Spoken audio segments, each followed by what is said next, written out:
What's going on, everybody? Appreciate you coming back. It's another Thursday. It's time for more Sideline to Sideline. You already know who I am. I'm from Integrity Sports Network, chomping at the bit. As these guys say, the Prince of Production, Kyle Edwards. What's up? Right here to my right, well, my left, depending on how you're watching it, got Brett, not guarding the 2. He's guarding the 3. What's going on, Brett? How you doing? Oh, I'm doing great. I'm a little nervous this week. Packers are going to Seattle, which it's always a house of horrors playing in Seattle, but we'll make it through with the win. I'm confident. Okay. I mean, you got to be confident in your team, right? We know the 12th man and all that, but, your team's playing well. I'm sure they got this. Right here below me, got THEE taking it deep, birds deep. Godfrey, what's up, man? How you doing? What's up? I'm still creeped out by Brett's mustache. I feel like I'm going to go into a time warp to wrestle in the 80s. I feel like Barry Windham and Ric Flair are going to walk out and they're going to form the Four Horsemen. I love it. It looks good on you, actually. All things aside, the mustache wears well on you. For me, it wouldn't look good, personally. Oh, thank you. I appreciate it. All right. And then, I mean, he's the man who carries the show. Brings that energy, keeps us all on topic. Got the genius, the NFL genius. Gene, what's up, man? How you doing? What's poppin', y'all? I'm fired up this week. We're gonna talk a lot of sports, but you said something earlier. Why can't you be confident when you're watching your team? I am not confident in watching my football team. And they won 9 straight games. I'm not confident. And we're gonna get into that. We're gonna start with that this week. Just finished the conversation over at Birds Deep. If you want a full breakdown of the Philadelphia Eagles, you can get that. This is not going to be a full Eagles. But the biggest national story this week has been Jalen Hurts and A.J. Brown. It was on Pat McAfee, the Brandon Graham comments talking about it. And I am really at this I'm at this spot in my life right now where I am so frustrated watching grown men not be able to get along in this situation. And I also think that I'm maybe on another planet, right? Because I just got off a show where Godfrey and Cool both explained to me how it wasn't what my eyes were seeing. Now, Cool was a little bit more adamant than Godfrey was. Godfrey was kind of riding the rail, being the middle ground guy. But I want to be clear when I say this. I think that there's a huge personal problem between A.J. Brown and Jalen Hurts. I don't think it's a problem that can be fixed. I think it's so personal that there's issues that are off the football field, and I think there's a real issue. Body language tells me everything I need to see. After a tough drive, A.J. Brown, Devontae Smith were sitting on the bench, and Jalen Hurts was with Calcaterra and the offensive line. It looks very reminiscent of last year with the issues between A.J. Brown and Jalen Hurts. And when A.J. Brown was asked about what the problem was with the offense, he said, passing. He didn't say the offensive scheme. He didn't say protection. He didn't say the play calling. He said passing was the problem. So before we go any further with that, I got to introduce somebody. It's been such a long time since I've been able to have a conversation with my man Chase on a podcast, but he's here. He's in the studio. He is wired up. Sister CR Media himself. Chase, how you feeling? Chase, how you feeling? I apologize, gentlemen. My speakers are a little on the fritz. Give me just a couple minutes here. All right. Well, I'll continue speeding up. You hop in when you want to hop in, but I'll make this very clear. There's a problem in Philadelphia, and right now it's a Jalen Hurts, A.J. Brown problem. If you watch that football game, it looked like Jalen Hurts was almost intentionally not throwing the football to A.J. Brown. That's a problem to me. That's a problem. Plays that were designed to go to A.J. Brown did not go to him. Now, Kyle, Guardy 3. I heard Godfrey's take. If you want to hear our full takes, listen to Birds Deep. I heard his take. We'll hear it again in a minute. I'll ask you this, Kyle. Is it a Jalen problem? Is it an AJ problem? Is it an off-the-field problem? Or are we making more of it than we need to be? I mean, that's where it's tricky because you're dealing with your quarterback, star wide receiver. Yes, if you look at the numbers, like they're number 1 in rushing, 31st in passing. And we know how these wide receivers are. Like they are big on their numbers. They want their touchdowns. They want all that. You would like to think that because they're winning, it wouldn't be that big of a deal. But I can see where, as a fan watching it, why you'd be worried by it. Because that's the kind of thing that can derail the momentum of a team. And you have to worry about when things start to go south, or like in a big playoff game, will that disconnect between the two of them cost the Eagles a big game? I would like to think it's not a big deal because winning is supposed to heal all. But when you're dealing with a guy like A.J. Brown, where this has kind of been a thing before in the past with him, I can see why you're worried. And look, the offense is the offense, right? There's a reason why Saquon Barkley's in MVP discussions. Like, he's having a great season. So it's not really on the offense to now cater to A.J. Brown because his feelings are hurt.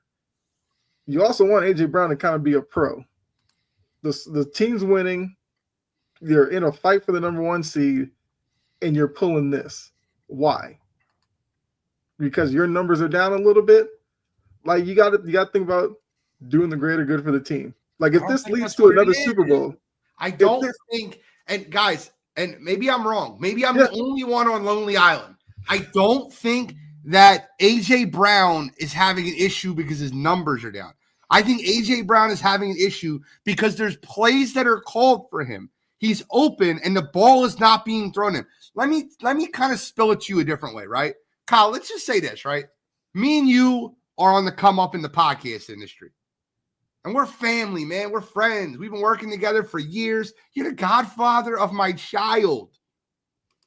And we start making it, right? We're doing well. And we have an issue, a personal issue, outside of podcasting, outside of sports. Me and you have an issue, Kyle. There's a problem personally. And there's segments I'm supposed to go to you and like highlight you and show you like, hey, let's go over to Kyle. Let's get his opinion. And I just skip them.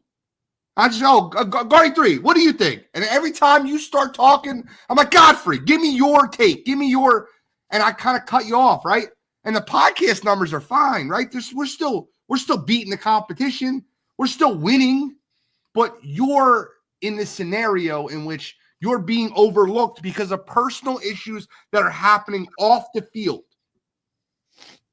That's where I think this is. Yo, Carton, listen, I don't like Carton from New York. I don't. If you don't know who Carton is, he's a national guy. But last year, he said... I believe if you look him up in dictionary, fraud is next to his name. Hold on. Last year, he said there's issues with Jalen Hurts and A.J. Brown that are deeper than football and that he will not get into them because of respect for the two men. That there's real issues outside of football. He said it again this year. He's like, I know the issues. I can't talk about it on air, but there's personal issues between these two. I don't care. Look, they beat the Carolina Panthers. They look terrible. If they're winning and Jalen, like the place called to A.J. Brown and he misses the throw, like the Washington game, perfect example. Jalen missed a lot of throws to A.J. Brown in that game, but it wasn't like they went from that game and were like, oh, this is terrible. They went from that game and they played better the next game because the targets that were thrown to him were on plays that were called for him. I think there's a personal issue. Am I nuts? Am I nuts to think that? God, Guardy 3, help me out. Am I crazy? And I don't think you're nuts for thinking that, because that's kind of what Brandon Graham was seemingly just insinuating, that there was a problem. Obviously, he walked it back and deleted it, but it's starting to make you think that there is a personal problem. Like Jalen, I can understand why AJ Brown's upset. I think he does need to conduct himself at times in a more professional manner, but at the same time, I am also watching him get one-on-ones with the safety shaded way to the left, and instead Jalen Hurts' choice is instead overthrow 6'4" Johnny Wilson on to the middle. 6'6". Sorry, yeah, 6'6". It's the truth. But I think, yeah, I could absolutely see it. I think Brandon Graham, walked it back because he kind of had to. But at this point, I think it's clear that there's an issue. Too often, I noticed during the Panther game where A.J. Brown would get open and Jalen Hurts is looking anywhere but A.J. half the time. So I do agree. I do think that there is I don't know them personally, obviously, but everything indicates that it seems that there is an issue between the two, and it's got to get solved. So I want to read both comments, and I want to go to Chase. I really want to hear Chase's opinion on this. Chase, can you hear us yet? Are you good speaker-wise? I can. I can. I'm good, guys. Perfect. I apologize. So Jory's correct. Bryce Young outplayed Jalen for a good part of that game. I agree. So Craig Carton said there's a personal issue, and the only way this issue is going to get solved is if they put boxing gloves on in the locker room and handle it like men, and then try to walk away from it. He said it's that deep of an issue. But I want to read the Brandon Graham exact comments because I read this on, and I want you to understand the comments because there's a lot to read into in these comments, right? There's a lot to read into. All right. So here's the exact comments. I'm going to go right to you, Chase. The person, AJ Brown, that's complaining needs to be accountable. And I'm just being honest. You know what I'm saying? And like he knows this. I don't know the whole story, but I know one is trying. And I mean, 11 could be better with how he responds to things. 11's AJ Brown, 1 is Jalen Hurts. And they were friends before this, but things have changed. I understand that because life happens. But it's the business side that we have to make sure we don't let the personal get in the way of business. And that's what we got to do better right now because we know it's an issue. Everybody's seeing some things, but we need to be able to talk things out as men. You know what I'm saying? But we need to let the personal stuff go. And let's get right for this game because it's a lot of stuff. Most of the time, it's just a conversation that needs to be had. But the person with the problem gotta want to talk to the person other than others. I mean, that's crazy comments. If I hear that, if I look at AJ Brown, I look at Jalen Hurts. I feel like that's obviously he's talking about AJ Brown. Like Jalen Hurts doesn't seem like the type who would take personal stuff and make it like a big issue. Like Jalen Hurts seems like if you got a problem with me, I got a problem with you, but we on the field, I'm gonna do what I got to do to the best of my ability to try to get a win. Since we've seen AJ Brown kind of be involved with this at multiple stops now, it seems like it's all on his side on whether or not he wants to address it or what. And if it's this big of a problem, then Philly has to do something about this. Because we're not going to sit here and go year in. And they both signed extensions, Kyle. They're not doing anything about it. But now we got to go in and year out, wondering how those two are on a given week. Wonder if it's gonna boil over and all this kind of stuff. Like that. That seems like a lot to deal with as a. What could it be? Were the teammates and all that? Like that's a lot. Bro, what if AJ slept with Jalen's wife? I was just gonna say, were they at a swingers party and someone broke the rules? Bro, but I'm not trying to be that guy. What if AJ slid into her DMs? And like I know that sounds stupid. If it's that deep, I don't care how much you signed for. Like you gotta go, bro. Correct, and that's my point. I think there's Chase. When you hear those comments, do you not think that there's something going on that's just deeper than football? No, I do and I don't. I mean, I'll ask both of you guys this. Let's rewind back to 2004. Does this not sound familiar, Gene? Does this not sound familiar, Godfrey? I love that you brought that up. You've got a prima donna wide receiver, very talented, not taking anything away from him in the locker room, who is pointing fingers at other people, and you've got a quarterback who is doing his best with what he has. And yeah, maybe his best isn't enough, but he's doing what he can. See, I think the issue with Brandon Graham has always struck me as a no bullshit type of guy. And AJ Brown has made it very clear within the media and with everywhere else that he is unhappy in the confines of the Philadelphia Eagles with whatever's going on. No matter if it's coaching, no matter if it's personnel, schemes, whatever the case may be, AJ Brown is upset about something. You said Brandon Graham's not a BS type of guy. I feel like Brandon. Yeah, no, I agree. I feel like that was Brandon's way without straight up telling AJ Brown, like, yo, get your stuff together or get out. That was AJ Brown's way, Brandon Graham's way of saying, like, yo, shape up, kid. Like, let's go. Like, get it over with. Like, go man up and go talk to Hurts and squash this, because it's not going to go anywhere with you standing there in front of a bunch of reporters calling out the team. Yeah. That's what it sounds like to me.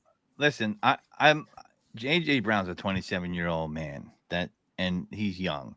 So is Jalen Hurts. I've seen men that are older want to fight over softball. Okay. And Jesus, I heard that. So my thing is like this, man. You bring up 04. I bring up when the Wentz saga started. I was Team Wentz from the beginning. And then I changed my mind as stuff started to come out. People, like, the offensive line defended him. They all defended him. And then it was like, well, he's really not a good teammate. Then I'm like, well, what's this? Is this true? Is that true? And then it was just, people were whispering about him and they were leaking stuff. And then I was like, no, that's our 11's our franchise quarterback. And then something else turns out to be true.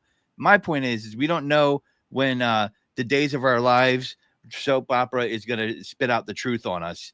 And I just feel like, I don't know what it is.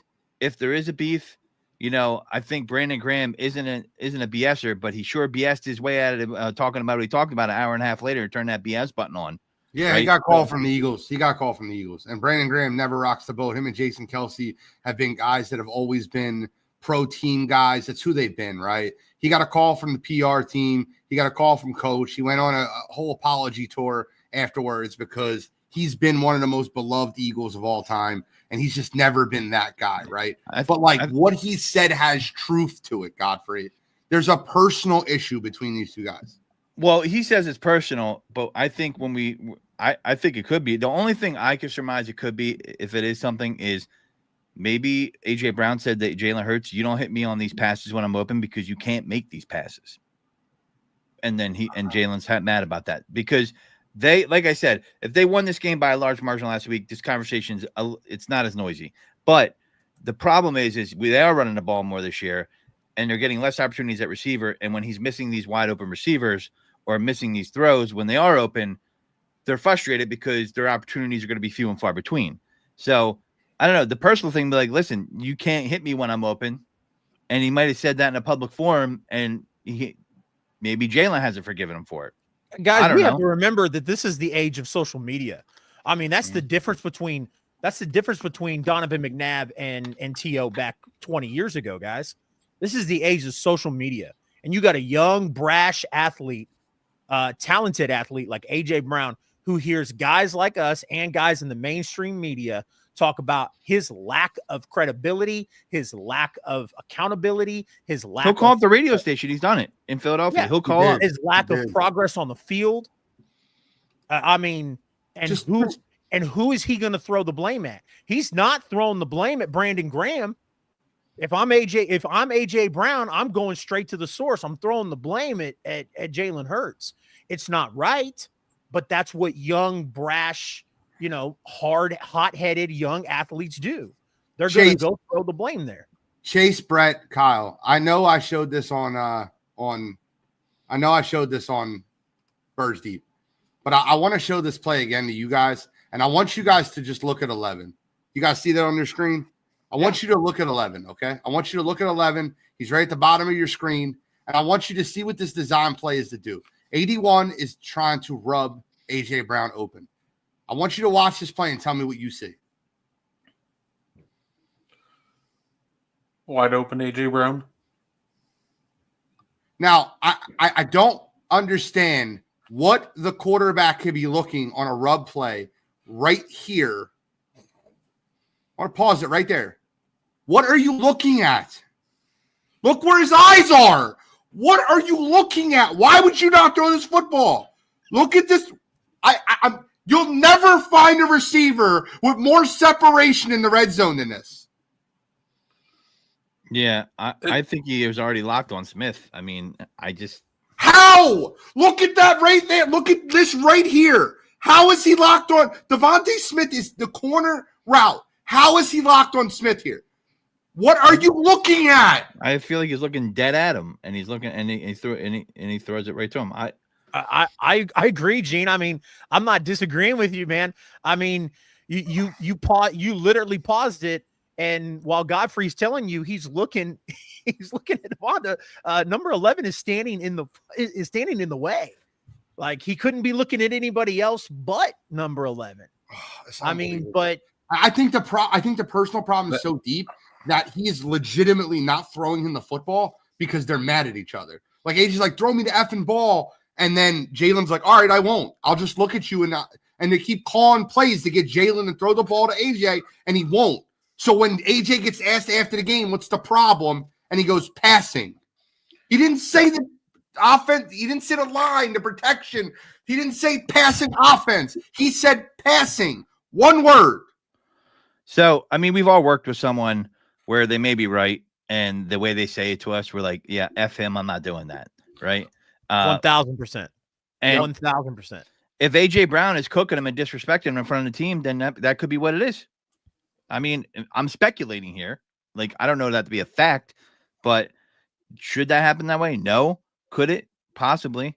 You know what I mean? And it's just kind of like, maybe AJ's mad about that. I can understand him being mad about that, but if they're rubbing each other that way, and for receivers that get incentives in their contract, that's a touchdown. Mm-hmm. But he's got there's two receivers. I mean, listen. No, that play is called and designed for 11. 11 is open. He didn't throw the ball. Kyle, am I wrong? But it's like, if it's this deep, like how are we supposed to function if my star wide receiver and my quarterback can't see eye to eye? I can't call plays for him because he doesn't want to throw to him. Well, why am I keeping both of them? Which is why. And if we talk about that, if we bring that up, if it's more than just an issue of AJ Brown being, young, arrogant, hard-headed, if it's deeper than that, then we have to look at the sole issue, and the sole issue is the leadership of the team, and that's the head coach and the general manager. 100%. Well, head coach. Yeah. General manager can put the players there. The head coach has one job. Yeah. Kellen Moore's job is the offense. Vic Fangio's job is the defense. Howie Roseman's job is to put the players there. Now, I'm going to ask you guys a question. Do you think the Philadelphia Eagles offense is schemed properly? Just scheme. I'm not talking about plays. Yeah. Do you think the defense is schemed properly? Well, hold on. Are we going to say that the offense is schemed correctly if AJ Brown is not getting the ball and he's publicly calling people out? That's execution. That's not scheme. That's execution. No, I agreed. I revert. So defense is that the defense schemed properly? The answer is yes. Is the team talented enough to win? Yeah, absolutely. That's the GM. So Nick Sirianni has one job. It's just no job, just chemistry. What's he supposed to do? Put him in a corner and make a timeout? They're not going to. I would lock them in the goddamn office and make them fight. Well, guess what? That ain't going to happen. Fist fight over there until you guys figure this shit out. Because I've never heard Peyton Manning have an issue with Marvin Harrison. I never heard of it. Well, that's because Peyton Manning carried him to the Hall of Fame. I mean, not just a Peyton Manning thing, but I mean, like, you look at other organizations, there's not issues, like, there is not public issues out there. When there's public issues with players, one of two things happens. Either the owner and the general manager come in and make personnel changes, or the player gets released or traded. I mean, you don't see stuff like that with, you didn't see stuff like that in New England. That was a zero tolerance policy. You didn't have a wide receiver get on the microphone in New England and then Belichick be like, yeah, we're going to let this continue on for a few more weeks. Chase, No, did like the Chiefs' offense look good this year? No. How many times has Travis Kelce went in the media and trashed Patrick Mahomes? The zero. That's what I Okay, mean. It's a culture issue. But they I mean, got if 3 it's- Super if it's Bowls under their belt. continuing- I mean, you know, I mean, know. The Chiefs were. That's why I didn't use the Chiefs. The Chiefs were a bad example. I use the Chiefs, But I mean, you use you talk about teams that have a little bit more structure with the head coach and the personnel that they have in the front office. That stuff doesn't happen. And Right.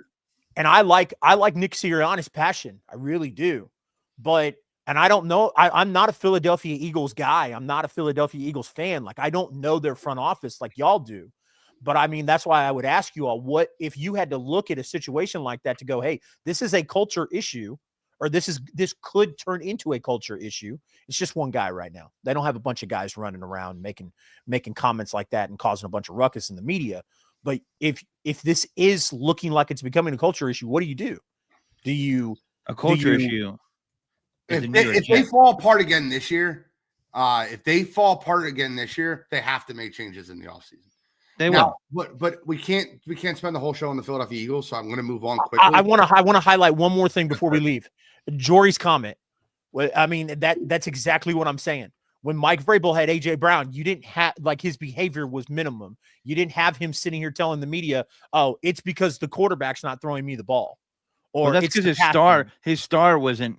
He didn't hit ceiling yet in Agreed. Tennessee. So Agreed. he's become a bigger star when he got here because of the first season he had. He didn't have seasons like that in Tennessee. I'm sorry, Jory. They weren't passing like that. They weren't moving the ball like that. They didn't get to a Super Bowl. He's a bigger star here than he was ever in Tennessee. And I know I agree. when they made that trade, people were like, "Oh, AJ's not top 10." Now you would argue that he is, right? As far Absolutely. as a receiver. So to me, yeah, he kept him in line, but to what extent? He was coming in as a second round rookie and second round pick, and and he had a great rookie season, but people were like, he can't stay on the field. That's what they would say. Get injured. And we have to look in the mirror as sports media, like not just us, but everybody else. Like we put it on those guys. When the Philadelphia Eagles are struggling, we go, hey, what is going on? What happened to the Jalen Hurts that took that team to the Super Bowl? Why isn't AJ Brown performing like a top tier wide receiver? I'm going to You mean Philadelphia fans be prisoners of the moment that happens? But I'm going to transition this into something that just happened in the NFL world that is the same exact thing. Deebo Samuel went on social media on Sunday night and Monday saying, I'm not having a problem. I'm open. I'm just not getting the football. Did you guys see this? And you know what Brock Purdy did? He's like, I would give it the ball to him every time if I could. That's the point that I'm going to make. But Deebo's playing slower than he did last year. When I That's watch him not on film, the point I want to make. I want to make the point. Brock Purdy, this is the headline. I absolutely love Deebo Samuel. I want to give him the ball every time. Deebo and I talk all the time. He's like one of my best friends on this team. I absolutely love Deebo and what he's done for me and helping me out. We talk all the time, and yeah, I think he's right. He's doing great right now with what we ask of him in the offense, and he's not struggling or anything. It's just like I said before about guys like Ricky or last year Ayuk for a little bit. There's moments, I guess, throughout seasons where guys just don't get the ball, just depending on scheme and what the defensive scheme is and taking guys away. So I want Deebo to get the ball on every play if I could. That is a far cry of a different response than what AJ Brown, Jalen Hurts, Nick Sirianni, Devontae Smith said. so The Brock Purdy response also from hasn't AJ got, Brown was, yeah, we're cool. We're cool. Purdy hasn't gotten paid yet. So he's got to kiss a little ass. Oh, come on. But see, No, instead of just saying that was handled a lot better, sometimes you got to look. Anybody here? Listen, I'll be very honest. Sorry to anyone's listening. I've outkicked my coverage in multiple relationships. I've dated divas that look way better than I should be dating. This is 100%. This is factual. If you've ever dated a diva, there's sometimes you got to feed the ego. You ever been there? You ever been there? Well, listen, Brock Purdy's dating a diva. Jalen Hurts is dating a diva. One of them's doing a lot better job of feeding the ego. Yeah, well, that's why I think you're at a standstill. I mean, who has to feed who here? You know what I mean? No, Jalen is not the diva. The quarterback can't be the diva. The quarterback's the guy. He's got the money. He's paying for dinner. I'm not trying to make it that way, but that's the truth. The quarterback's the guy. I'm going to take you out to dinner, baby. I'm going to buy you a ring. He buys all the offensive lineman Rolexes for Christmas. That's what the quarterback does. He's not the diva. I feel like A.J. Brown gave the obvious answer, though. You guys need to respect. That shit was great. Passing. That was beautiful. Passing, we both agree, was a problem for A.J. Brown last game. And not A.J. Brown, Jalen Hurts. And A.J. Brown said they need to improve on the passing game. They threw 108 yards versus the Carolina Panthers. 108, Kyle, 108 yards. I mean, that sounds like Jacoby Brissett early in the year. I mean, I've seen that, Well, yeah, that's not what you're expecting when you're watching the Eagles. Yeah.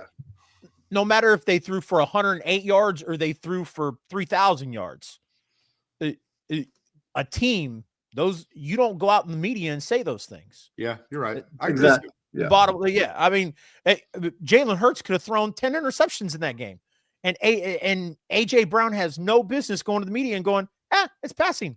They're at fault. I agree with that. Guys, lot of things that are happening around the NFL, and if we have Chase on here, and I hope he gets on here more often, I really miss talking to you. But one of the things going around the NFL is how the Kansas City Chiefs continue to win football games. This was Doinkgate. I feel like every other week we're watching the Kansas City Chiefs blocked field goal, tippy toe on the line. If you watch Casey Wolf, PI. Yeah, if you watch really close, Casey Wolf, the mascot for the Kansas City Chiefs, took that field goal pole and pulled it to where it doinked and banked in. So you got the weird call versus the Raiders. You got the tippy toe on the line for Isaiah Likely. You got the properly called PI versus Cincinnati, which we all talked about afterwards. We all talked about that. We have the improperly called PI. Look, there's a lot of games this year you can point to one thing or the other, but I'll tell you what, they keep finding ways to win football games. And at the end of the year, when you get into the playoffs, they don't go, hey, you didn't win these ones very comfortable. In 15, 20 years, you all will forget the botched snap against Oakland. You'll forget the tippy toe. You'll forget the PI calls. And all that will matter is who won in the playoffs and whose name is marked on Wikipedia as winning the Super Bowl that year. Maybe it's the Kansas City Chiefs this year. I don't know. But the Kansas City Chiefs are the first time in NFL history won back-to-back games by the exact score of 1917. Never happened before. It's wild. It's crazy. Man, listen, God's a front runner. He switched teams this year. What can I say? I mean, I listen, I don't buy it. They're winning. I'm watching it. And sometimes, things just go your way. And, I'm more annoyed by people saying like, oh, the calls are going to the Chiefs. It's fixed. I hate that shit. And, if you're going to beat them. And you got to go in swinging to take the champs out, right? Well, that's exactly the right take, Godfrey. I'll tell you what, their one loss was versus who? The Buffalo Bills. And the Buffalo Bills, instead of kicking the field goal to go up 5 points, they said, nope, we're not doing that shit. We're going to go for it on fourth down, and we're going to win the football game. We're not going to allow the officials. We are not going to allow Patrick Mahomes the ball. We're not going to allow this to happen again. And no disrespect, Gene. No disrespect at all. So please don't take it this way. But I love how you and everybody else I've heard has broken that down. Like the Buffalo Bills have figured out the formula to beat the Kansas City Chiefs. Congratulations. Congratulations, Josh Allen and the Buffalo Bills. You beat the Kansas City Chiefs in the regular season. I don't know if anybody knows this or not, but the Buffalo Bills happened to beat us in the regular season quite a bit. Yep. My point was not that they figured out the formula to beat the Kansas City Chiefs. It was, I'm not going to allow this game to come down to a final kick or a final play, I'm going to go for the throat. And when you're playing, and look, I'll go back. You want me to bring it back to the Philadelphia Eagles? I'll bring it back to the Philadelphia Eagles. Look at the Super Bowl they won. Philly. I'm not trying to. That was crazy. 4th and goal from the 2. You got to take the field goal, right? No, we're going for it. We know we're going against Brady and Belichick. We have to go for the jugular. Yeah. There's like 3 pictures of that play in my living room, like 3 separate pictures. There was 13 seconds left in that divisional playoff game. 13 seconds left. Nobody and their mom thought that was going to happen. Nope. Nobody in the I was in the building that night.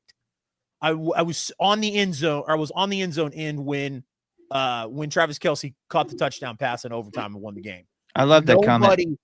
Nobody around me or in that arena that night in Arrowhead Stadium thought that was going to happen. Nobody. There was people leaving to the parking lot when there was 13 seconds left.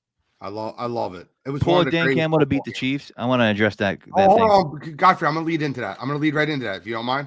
Sure, go ahead. I'm going to start a debate with you involved. Mm-hmm. Speaking of Dan Campbell, because it was a perfect lead in, and I'm going to use that to lead right into something. Last week, Dan Campbell and the Detroit Lions went for it on multiple 4th downs last week, and including a 4th and 1 with the game tied to to not give the ball back to Green Bay and kick the game-winning field goal. They went for a 4th and 1. Jared Goff actually falls down on the play.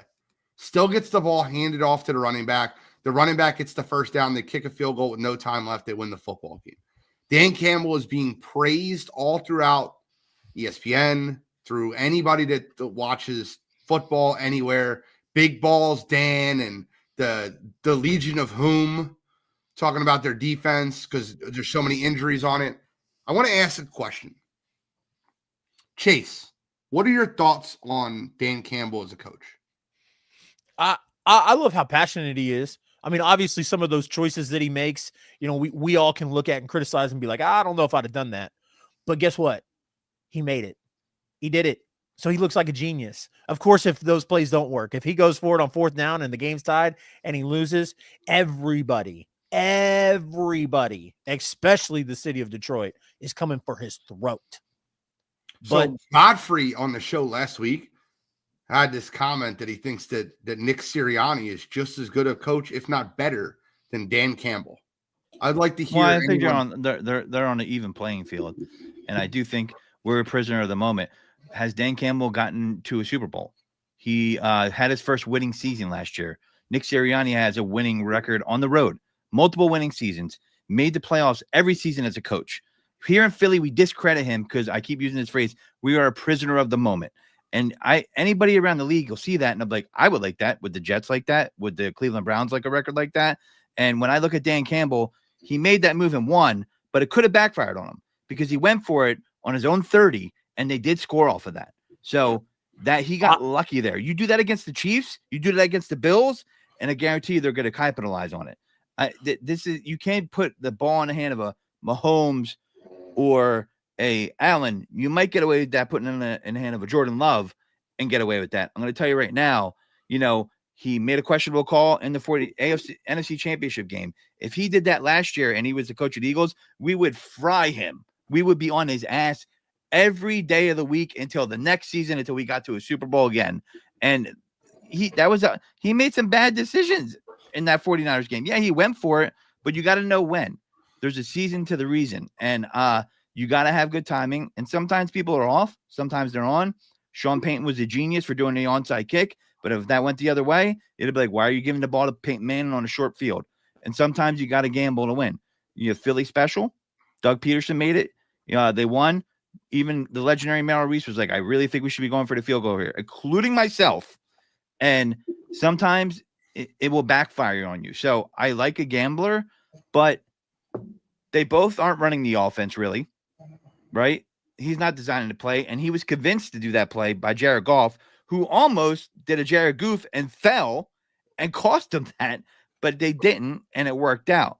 So he wasn't going to do it, actually. He was going to go the other route, and Jared Goff was like, I really want to go for it. You can see it on film, and he's like, all right, let's go for it. He told him to go for it upstairs. I mean, I'm just going by track record. A lot like I have Philly, huh? Yeah, say what? Sounds a lot like Philly, huh?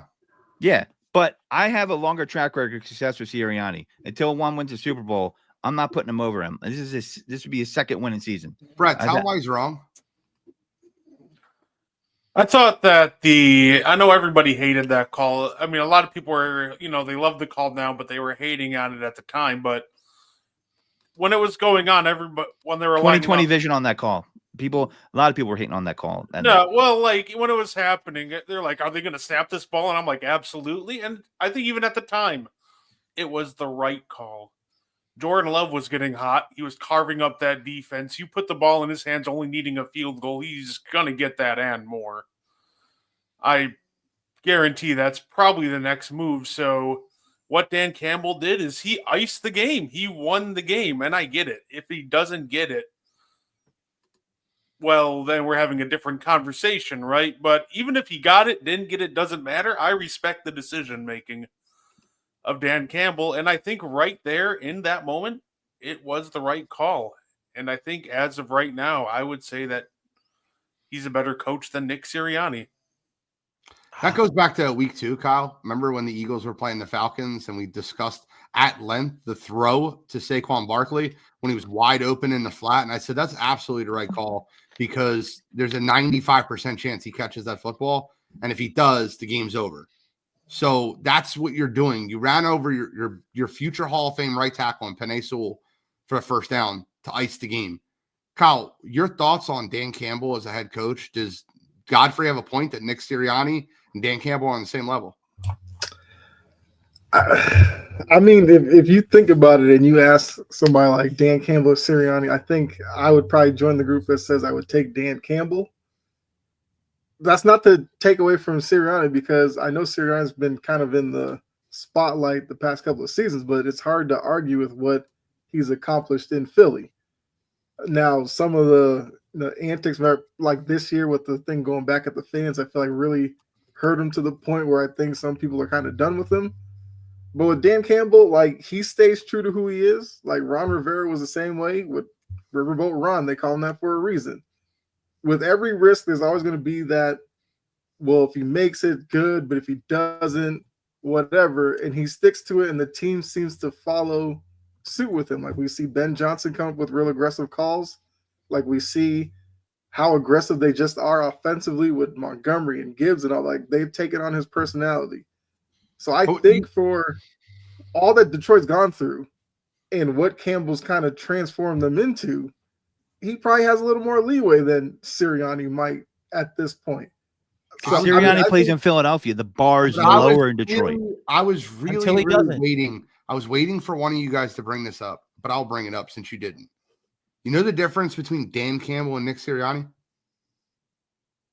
Dan Campbell never had a team quit on him.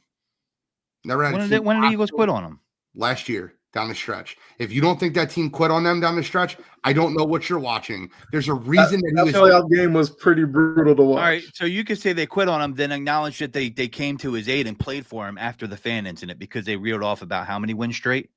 Did they quit on him then, or did they play for him? They have 9 wins straight. Did they quit on him or play for him when he was under fire? I think this year they've played for him. But my question, Dan Campbell, they play for him every week. Nick Sirianni had a full team quit on him. Nick Sirianni's never been through a 15-loss season. I mean, he's 22-9 on the roster. He's on 22-9 on the road. That roster wasn't that great when he came in. He's never had a 15-loss roster. Right. This is hard. I mean, this is a hard conversation to have. I mean, just because, like I said, Dan Campbell looks like a hero right now. Don't get me wrong. I love how passionate Dan Campbell is, and I love how much of a player's coach he is. But Nick Sirianni is just as much of a player's coach as Dan Campbell is. I mean, Godfrey's right. I mean, a lot of people around the NFL didn't like Sirianni when Sirianni was, jaw-jacking at the fans. And the team was like, yo, that's our coach. And like, the reality is, like, the sky is blue. The sun is going to rise every day. And if Dan Campbell's, if that fumble, like when Jared Goff fumbled it, if that goes the other way, Dan Campbell is a moron. Dan Campbell is getting fired. Yep. If some of those calls that Dan Campbell has made, if they go the other way, he's an idiot. He's a horrible head coach. He's a moron. But like Steve Chambers just said, because those calls didn't go that way, because he got lucky. Because let's face the facts. Like Jared Goff fumbled that. That was luck that he picked that up. Any other NFL quarterback that did that might not have made that play. Yeah, They'd and have the got bar's blown up lower. in their backfield. But like Steve Chambers just said, because those worked out for Dan Campbell, because Dan Campbell got lucky, because he gambled, Dan Campbell's looking to be in the NFC Coach of the Year, the NFL Coach of the Year. And he deserves it. Yeah, I mean, I get it, And- but that has to be brought up. We have to talk about, like, yo, if those lucky little things that he does, that careless attitude that he has of going forward on fourth down and doing these things, if they don't work out in his favor, he's out. We're bipolar in Philly. We had Andy Reid, which for years, and he used to be like, I have to put them in better position to win. Time's yours. He doesn't give us enough. He's not emotional. He doesn't. Then we get a guy that gives us emotion, and like, oh, he gives us too emotion. He's too player friendly. Oh my God, Dan Campbell is the favorite for Coach of the Year. I disagree with that. I want to get everyone's take on Coach of the Year. Then we got to break down 2 quick games before we get into tonight's game. We only have 13 minutes left, guys. So let's just get everyone's take for Coach of the Year. I'm going to start with Kyle. Kyle, who is your Coach of the Year this year? I might have to go with Tomlin. I feel like what they've done in Pittsburgh, the quarterback change in the middle of the season, how that's worked out for them. They're one of the top seeds in the AFC. It'd be hard not to give it to them. Okay. Where are you at, Guardy 3? There we go. You know what? I'm gonna stick in the NFC North. I think Mike Tomlin's a good one, but give me Kevin O'Connell. This is a guy who took a Vikings team that was projected to be dead last by most in the NFC North. They're 11-2 in second, and at this point, almost guaranteed a playoff spot. So, give me Kevin O'Connell. I like that one. Godfrey, who's your Coach of the Year? Jim Harbaugh. I love that. That team had cap problems. He came in right away, and they're going to make the playoffs this year. Okay, that's a 7 seed. They're in a tough division because the Chiefs are in there, and he played them tough. They don't really have enough firepower right now to beat that team, but he's getting maximum potential out of that team. I wish he would stop running his running backs like they're in college still, but that's another story. Other than that, I think he's Coach of the Year. Chase, who's your Coach of the Year? Call me boring, man. I'm going with Mike Tomlin. I don't think it's boring. I think Mike Tomlin's a great pick. I think one guy that a lot of people aren't mentioning, and listen, guys, I'm on the same realm as you guys are. I think Kevin O'Connell's a great pick. The Vikings are 11-2. The reason I don't give him the nod is because I give Brian Flores almost as much credit as I give Kevin O'Connell. But another guy that's not getting mentioned, and he should be, is Sean Payton. You look at what happened with Jim Harbaugh and for Los Angeles. Do you know the difference between Jim Harbaugh and Sean Payton is? One's got a rookie quarterback. They both have the same record. What he's done with Bo Nix, the development of Bo Nix this year, and them being 8-5, that having that defense, I'll tell you right now, you got to really look at Sean Payton and look at the Denver Broncos and what they're doing. Yeah, I'm not saying he's going to win it. I just think that we mentioned everyone else outside of him, but what he's doing in Denver just needs to be looked at. I think you're right. I'm going to, however, give him the Barry Bonds tax because he's a dick. He's a dick. Absolutely. I don't want him to win shit. Okay. So I'm going to give him the Barry Bonds treatment. And if I was a sports writer, I'd be like, no, I'm not voting for you just because you're a cock. So that's what I would do. Well, don't put me on the AP. We have 2 absolute bangers this week as far as football games. And this is Sunday. We're going to go over them quickly before we get into tonight's game. But I just need your quick synopsis of what you think happens. This is the appetizer. Pittsburgh Steelers at the Philadelphia Eagles, battle for PA, 10-3 out of 11-2. I'll start with Chase. I'm sorry, brother. You cut out. I'll start with you, brother. Steelers at Eagles. Oh, I'll go Steelers just because the flux with the offense and the Eagles right now. That's fair. Steve Chambers in the chat. Steelers with the upset. Me and Godfrey already gave our picks on Birds Deep. Guardy 3, who do you like in this game? You know what? I'll take the Steelers too, and kind of the same as Chase. I think there's just some issues going on with the Eagles, and Tomlin has the Steelers running like a well-oiled machine. So give me the Steelers in a close game. I like that. Kyle. I'm gonna have to keep it going. I like the Steelers in this one as well. I just like the way that they're playing. I like the confidence in Russ, and I just think that right now they're in a better position to probably take this one. So I'll go the Steelers.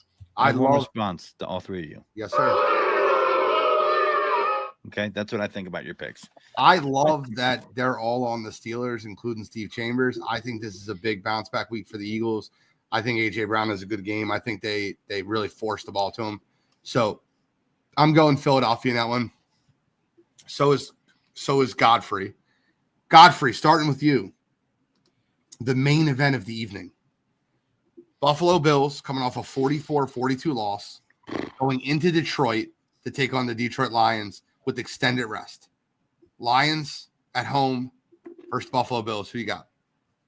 Man, if the Bills pulled that one off last week, I might go the other way here, but I'm going to go Buffalo. I think nobody circles the wagons like the Buffalo Bills. And I think they're going to have their bounce back week. You know, they lost a tough one.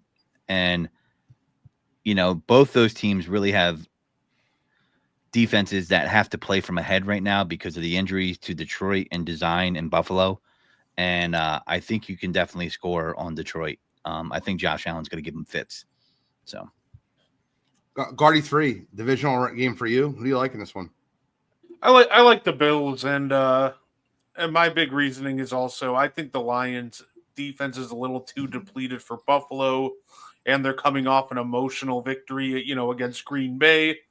So, you know what? Give me Buffalo in a shootout. Those butt cheeks are going to be a little bit tighter with Dan Campbell. I bet you he doesn't go for it on his own 30 with Josh Allen behind the ball. Chase. I'm going the Detroit Lions. Okay. Yeah. Kyle. I think the Detroit Lions have better weapons. I like that they're going to be out there taking chances. That's Dan Campbell. Like, he's going to take the chances.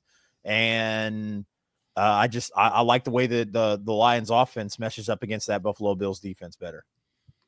I love it. Kyle.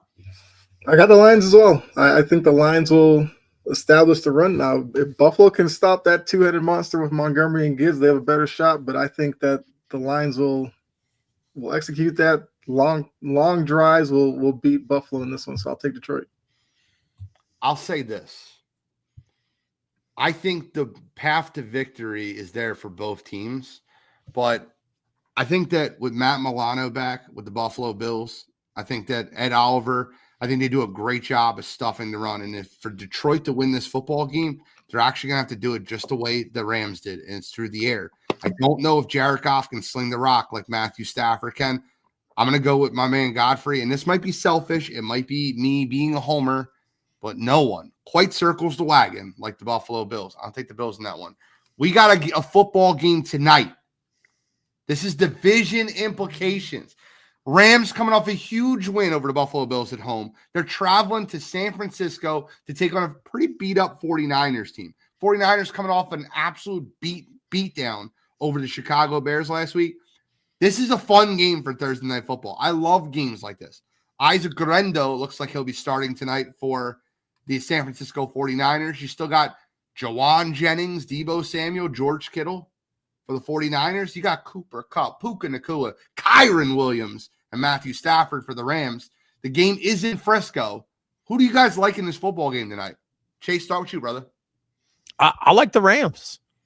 I think the Rams get it done. I have them winning by 7. I don't have them winning by 10. But I like the Rams a lot in this one. Kyle, who you with this on? I feel like all signs point to the Rams in this one. I've been wanting to count the Niners out for weeks in this division, and they keep hanging around. Years. I think the Niners find a way and get it done tonight. I would not be surprised if Jawan Jennings has a big game tonight. Okay. Guardy 3. Yeah, I'm gonna say the Rams. I think that the defense is stout enough that they're gonna slow down the run, and this has been an offense that's struggling, and the Rams right now are clicking on all cylinders. And so, yeah, give me the Rams and give me the Rams by 7. Godfrey. I'm taking the Rams to beat this. There's one key factor here that's missing on the San Francisco offense, and it's often overlooked. It's called Trent Williams, right? They're going to be able to get after Brock Purdy, move him off his spot. I think Deebo Samuel is declining physically. That's why he's not getting the ball, and it's not being talked about. I think they could run the ball against the Rams. However, I think that the Rams could also run the ball against them. You could run on the 49ers, and Stafford can sling the rock. I think Cooper Kupp has a big game, and I think the Rams win. I think they're surging versus the 49ers are on the verge of imploding. So throughout their careers, Kyle Shanahan, especially since 2019, has absolutely had the upper hand over Sean McVay. Outside of the dropped Diamadero Lenore interception that would have ended the NFC Championship game in 2022, the 49ers had won 9 straight football games in the regular season versus the Rams up until 2024. January, the last week of the season last year, the Rams beat the 49ers 21-20. Now, that game didn't matter. It was Carson Wentz versus Sam Darnold. Who cares? It was a backup quarterback game. Well, this year, earlier in the season, the Rams finally got off the schneid versus the 49ers starters, 27-24. That's only the 3rd regular season victory for Sean McVay over Kyle Shanahan. I think this game being in Frisco tonight with Drake Greenlaw being back, I think the 49ers defense is just too much. I like the 49ers in this one. Big game for Juwan Jennings.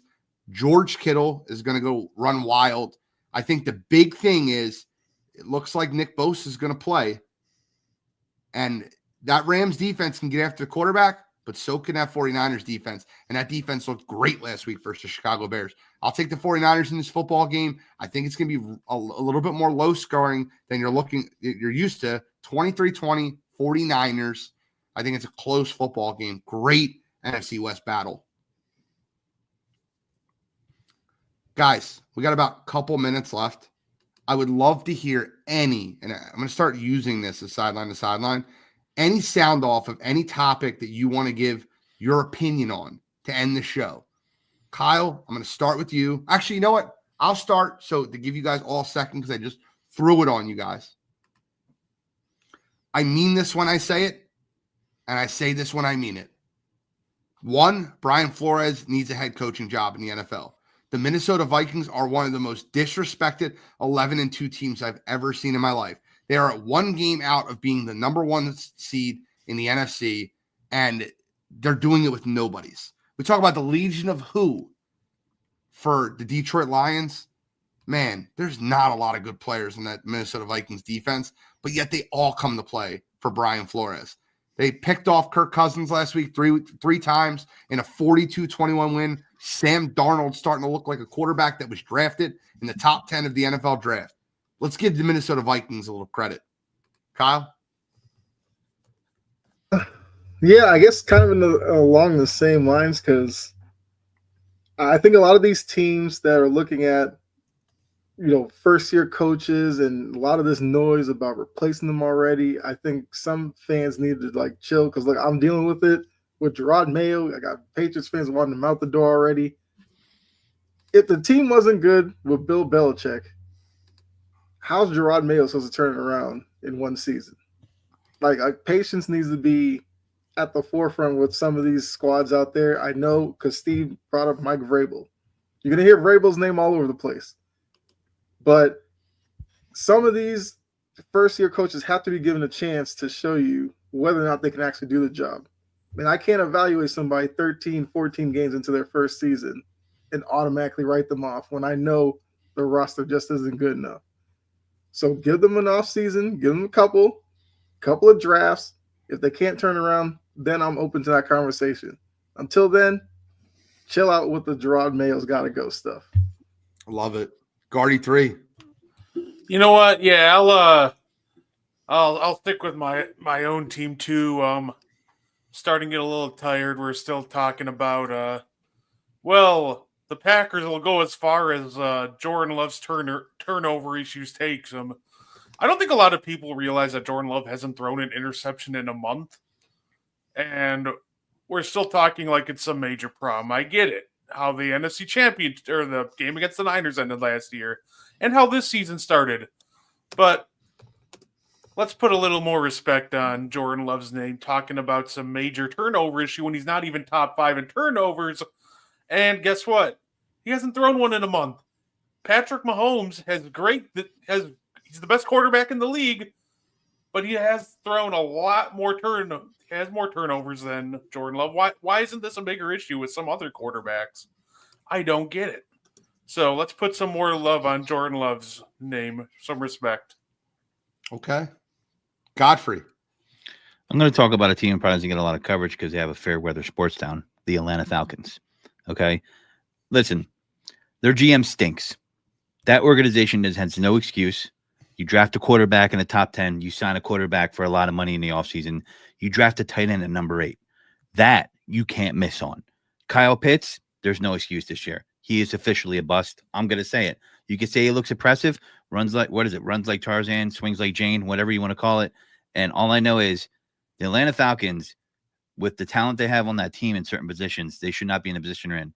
I'll say, listen, probably unpopular opinion. I know it's Raheem Morris's first year, but I've seen him coach before.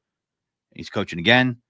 He seems confused on where he wants to go, and the organization seems confused on what they want to do. That was a panic pick, and if you're a GM and you make a panic pick in the top 10, you need to go. So you got Kyle Pitts in 21. You got Michael Penix, who knows, might not even be that great of NFL QB to begin with, so you can't miss on that either. And you got Kirk Cousins that's looking like Father Time caught him. So, I don't know. That GM stinks, and that organization's in bigger trouble than people realize. Coming off a massive Achilles injury. And Chase, obviously being a guest this week, you haven't been on here recently. I would love to have you back anytime. Love to have you be a regular again. I wanted to give you the final thought tonight. Give any soliloquy that you want. I seen your little picture that you put up on Facebook where you are here talking about the Kansas City Chiefs. You got the floor, whatever you want. Yeah, man. Here's what I would say, because I don't want to make it just Kansas City Chiefs like centered. But what I will say is shut up and enjoy football. Listen, you ain't an expert. You're not. You're not. You are average Joe sitting at home watching football. And I'm not talking to anybody on this panel. I'm talking to you watching this show. And I'm talking to anybody who's going to watch the replay of the show. You're not an expert. Shut up and just watch the game. You don't know the rules. You don't know the penalties. You can't screen grab one play and go, oh my God, the refs didn't call this. They're letting them cheat. It's rigged. If you want every penalty in every single game called, there's 153 plays on average in a football game. If you want them to call every single penalty down the middle, then let's have the booth review all 153 plays. And then you tell me how fun football is after that. Until then, shut up, sit back, relax, and enjoy the ride. Listen, I'm looking forward to some good football tonight, some good football this week. I appreciate everybody tuning in. It is 8:13 on the dot. We're going to sign out so you guys can watch some Amazon Prime football. I'm the NFL genius, Gene Walzak. That's Mr. CR Media, Chase. Taking it deep with the Godfrey. Not guarding the 2. He's guarding the 3. He's got N1 podcast tonight. And then in the upper left corner, chomping at the bit, Integrity Sports Zone, Prince of Production, Kyle Edwards. And we are